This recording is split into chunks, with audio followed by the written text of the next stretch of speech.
Sebagai penutup pertanyaan dari umat Kristen, asik.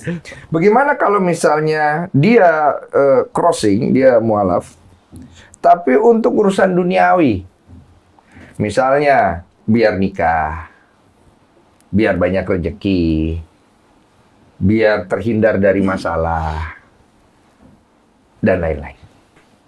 Hukumnya? Nggak masalah. Nggak masalah ya? Karena Paten kali. ya karena Iya. hukum zahirnya dalam Islam itu yang dihakimi yang nampak. Dia syahadat nggak? Dia syahadat udah, dia muslim. Masalah dalam hatinya dia nanti karena mau nikah saja, karena dia mau coba-coba saja, kena testimoni misalnya, atau dia mau meramaikan seremoni, itu urusan dia sama Allah. Tapi sebagai seorang muslim dan dalam agama Islam kita dianjurkan menghakimi orang secara zahir. Dia datang dia syahadat ya sudah. Masalah dia pura-pura itu hukum dia sama Tuhan. Itu sama urusan Allah. dia sama Tuhan. Iya, bukan urusan kita. Dan tetap saja dia masih dinilai mu'allaf. Mu'allaf artinya orang yang masih lunak hatinya. Oke. Sebagai contoh misalnya, ada satu tokoh Mekah di masa Nabi Muhammad SAW namanya Abu Sufyan.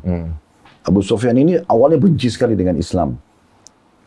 Sampai akhirnya pasukan besar dari Madinah datang dan mengepung Mekah. Itu sekitar tahun 8 atau awal tahun 9 Hijriah. Kemudian karena 10.000 pasukan ini sudah sampai dan tidak bisa lagi mengelak gitu kan. Maka Abu Sufyan ini ketemu sama paman Nabi bernama Abbas. Lalu Abbas mengatakan, "Hai Abu Sufyan, lihat pasukan ini, begitu besar. Kamu tidak mungkin bisa menghindar dari pasukan ini. Ini besok pagi, ini sudah malam. Besok pagi ini akan masuk menguasai Mekah. Dan kamu tahu sendiri bagaimana kalau pasukan datang menguasai sebuah tempat. Itu mereka punya hak kausalitas. Mereka bisa membunuh, mereka bisa memaafkan. Itu hak mereka. Jadi masuk Islam lah." Abu Sufyan pada saat itu dalam kondisi ketakutan dia. Dia mengatakan, "Baik, saya mau masuk Islam." Nah, dia pimpinan Mekah. Lalu diboncenglah di atas satu unta berdua sama Abbas paman Nabi dibawa ke kemah Nabi. "Ya Rasulullah, ini Abu Sufyan mau masuk Islam." "Baik, silakan." Syahadatlah dia. Tapi dalam buku-buku sejarah disebutkan dia masuk Islam masih dalam kondisi ketakutan, bukan kena dalam hatinya gitu. Berjalan waktu, dia pulang, sudah masuk Islam dia. Kata Nabi Muhammad SAW kepada Abbas, biarkan dia pulang. Dan hai Abu Sufyan, sampaikan ke penduduk Mekah, besok ini kalau pasukan kami masuk, ini pasukan sudah bersenjata semuanya. Siapa yang masuk ke dalam rumah Abu Sufyan, dia aman. Tidak akan diganggu oleh pasukan ini. Kata Abu Sufyan, tapi rumah saya Rasulullah kecil. Jumlah penduduk Mekah besar. Baik, siapa yang masuk ke dalam Masjidil Haram yang ada Ka'bah, dia aman. Kata Abu Sufyan, Masjidil Haram juga masih bisa nampung semua penduduk Mekah. Maka kata Nabi SAW, kalau begitu siapa yang masuk menutup pintu rumahnya, nggak ikut-ikutan, dia nggak mau menyerang pasukan muslimin, dia akan aman. Tidak akan diganggu hartanya, tidak akan diganggu fisiknya. Kata Abu Sufyan, ini lebih luas. Maka dia pun pulang ke Mekah. Dia sampaikan, wahai penduduk Mekah, saya sudah saksikan dengan mata kepala saya, Muhammad datang dengan pasukannya. Ini dikuasain Mekah, nggak bisa kita menyusun pasukan satu malam, nggak bisa gitu. Maka masuk Islam lah, gitu kan. Kita masuk aja dalam agama ini.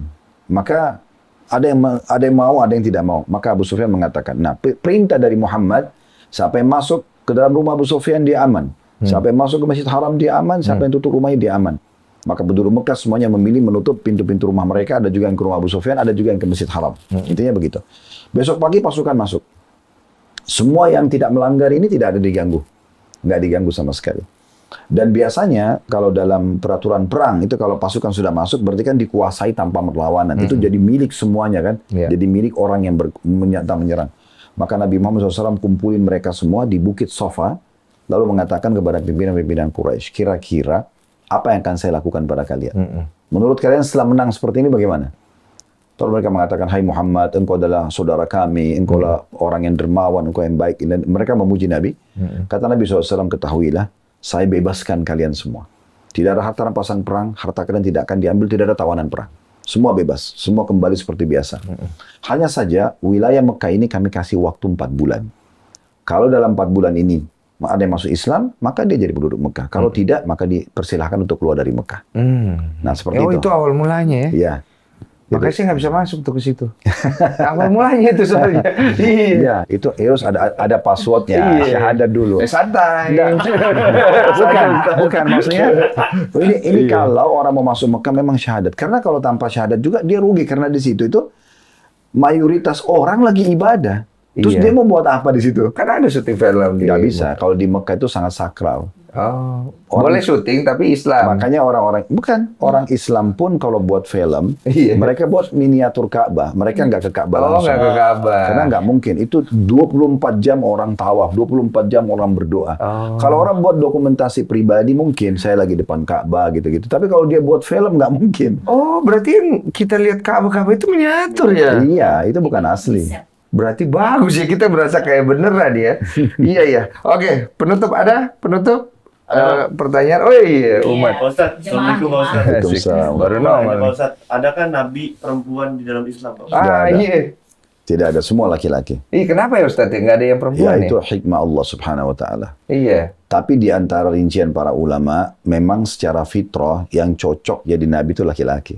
Oh, begitu. Ya, karena mendakwahi kaum, siap untuk dicaci maki, siap untuk diterik matahari. Perempuan kan harus pakai sunblock, harus pakai. Siap dia katanya. Bukan. Tapi ini Beda, karena lucu. Iya, iya. karena iya. kalau perempuan itu pasti akan lebih banyak pernik-perniknya lah. Iya, Kita kalau iya. mau keluar nih, saya sekarang janjian misalnya sama Mas Denai, kita keluar yuk. Ayo, udah pakai baju jalan langsung. Ke perempuan kan nggak Ini kan mungkin. kita bicara Nabi kan. Loh, kalau lingkup janjian untuk keluar saja butuh dandan, apalagi kalau tugas Nabi ini bukan main-main. Betul. Karena tidak ada Nabi itu yang mulus-mulus saja, tidak ada. Oh, Semua Nabi itu oke. pasti akan ada penolakan dari kaumnya, dan penolakan ini bukan main-main. Iya. Nabi Muhammad itu dilemparin batu, berdarah kaki Iya, beliau, paham kan, kalau itu. diusir, dianggap penyihir, dianggap pendusta. Padahal tadinya orang yang sangat terpercaya. Kan Iya. gitu. Ini perjuangan luar biasa. Iya. Mungkin kalau perempuan lebih terbawa perasaan nanti. Ya kan gitu. Iya. Ini kan nggak bisa pakai perasaan dalam perjuangan seperti ini butuh hal yang besar. Tapi kalau untuk Seperti pemimpin, juga contoh misalnya, maaf saya potong dulu, kayak panglima perang. Harus laki-laki tuh. ada yang perempuan. Loh bukan, musuh Iya. sudah datang. Santai. Ya, contoh. Cut Nyadin ada, Ya, Cut Nyadin. Bukan. Iya. Oh, itu kan kasuistik. Ya, Karena kasuistik. sudah sedang terjadi peperangan, Iya. lalu membutuhkan pemimpin. Tapi Iya. kalau dari awal, kalau sedang serang musuh, dia bisa lawan pakai celana pendek pun masih oke kalau Iya, laki-laki paham gitu kalau kan. itu. Nah seperti itulah. Jadi mungkin lebih kepada fitrahnya, bawaannya. Fitrah. Iya. Jadi memang mungkin juga pada saat kalau seorang nabi terus dia melahirkan, ada waktu di mana dia berhenti dalam Iya, paham berdakwah. kalau itu. Contoh-contoh dia harus menyusuin, ada masa dia lagi haid, gangguan kejiwaan, kadang-kadang kan ada emosional. Betul. Nah itu tidak ada pada laki-laki. Memang fitrahnya laki-laki itu untuk alam luar rumah. Iya. Makanya laki-laki itu disuruh sholat berjamaah di masjid, disuruh cari nafkah, disuruh berjihad. Fitrahnya. Iya, kalau perempuan memang lebih kepada di rumah, karena nanti dia hamil, dia menyusui, dia lebih banyak perasaan. Iya. Laki-laki tidak mungkin itu kan, seperti itu. Tapi tidak menutup kemungkinan apabila seorang wanita itu boleh saja jadi pemimpin Oh kan? boleh. Boleh. Tapi kan di kasus-kasus tertentu. Kasus tertentu. Tidak semuanya. Bukan Islam menentang itu kan? Oh enggak. Oke. Tapi Jadi kan biar nggak salah ada tangkap. kasus misalnya contoh. Ada satu lembaga mayoritasnya perempuan semua. Kan butuh juga perempuan pemimpinnya. Betul. Kayak kepala sekolah, kayak apa gitu ya. Tetapi memang gini, laki-laki dan perempuan itu kan memang secara fitrah, karakter pun itu beda. Karakter-karakter. Laki-laki itu kan dominan akal. Akal itu masalah solusi. Kalau perempuan itu dominan perasaan.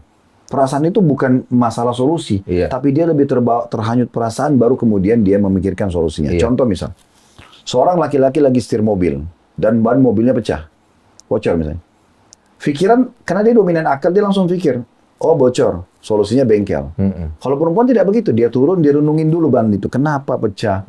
Baru kemudian nanti lama memikirkan solusinya. Itu dominan perasaan namanya. Oke. Nah itu memang perbedaan karakter di situ. Oke. Jadi cukup clear lah masalah itu. Artinya bisa saja, tapi kasuistik gitu, tidak umum. Dan Karena ini kan saling fitrahnya. melengkapkan nanti. Sekarang Saling kalau melengkapkan. laki-laki harus mengerjakan semua pekerjaan luar, cari nafkah, sholat berjamaah, ngantar jenazah. Perempuan juga sama. Ini siapa yang mengurus rumah nih? Ada Mbak? Itu kan perempuan. Lu jangan ketawa loh. Iya perempuan ya. Itu kan perempuan. Iya, Dwiki laki-laki ya. Terlepas daripada mbak atau majikannya. Tapi kan kita kan bicara perempuan dan laki-laki. Iya, iya. Sekarang siapa yang mau urus rumah ini? Kalaupun ada mbak di rumah, kan tetap harus ada pimpinannya. Paham. Kamu hari ini masak ini ya, kamu bersihin begini ya, ada yang mengawasin. Kan harus ada supervisinya nih. Betul, paham. Jadi itulah jawabannya. Ya, terima kasih.